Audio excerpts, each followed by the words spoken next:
So we have a company with a large call center that receives thousands of calls a day, and after some study, they determined that the fraction of time that the fraction of their customers who wait between A minutes and B minutes is given by the following definite integral. We should have a dt on the end there. And so what we're going to do is look at a couple definite integrals and see what to make of them.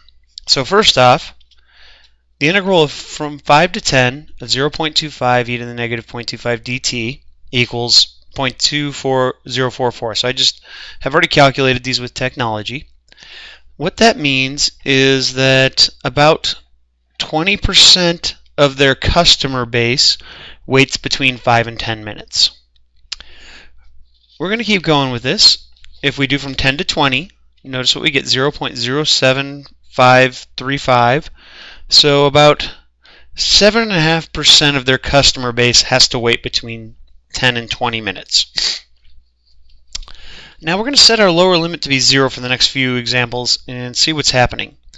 So how many of their customers wait between 0 and 5 minutes? Well, about 71%. What if we extend that to 0 to 10 minutes? About 92%. These are all approximate. 0 to 20 minutes, about 99% of their customers wait between 0 and 20 minutes.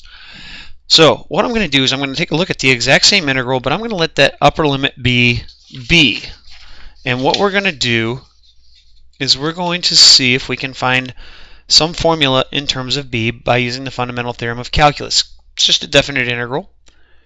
So I take the antiderivative of this guy, and it's 0.25 e to the negative 0.25 t divided by negative 0.25.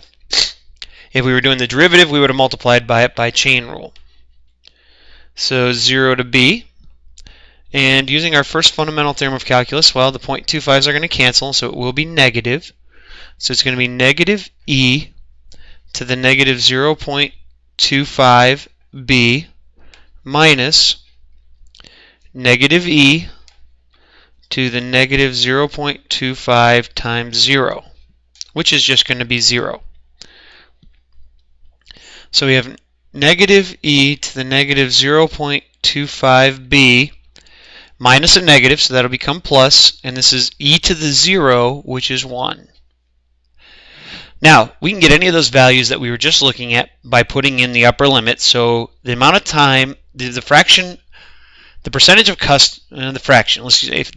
customers who have to wait between 0 and b minutes would be given by this. Now, what if we took the limit as b goes to infinity of negative e to the negative 0.25b plus 1? Well, this does not depend on b, but this does.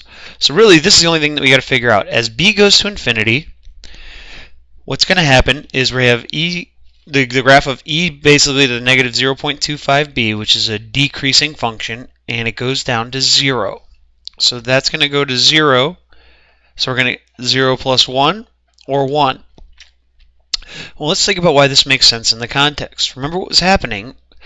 1 is the fraction of customers that have to wait between 0 and infinity minutes. 1 is 100%. So all customers have to wait between 0 and infinite minutes because they all have to wait some amount of time, even if it's 1 second up to 1,000 minutes.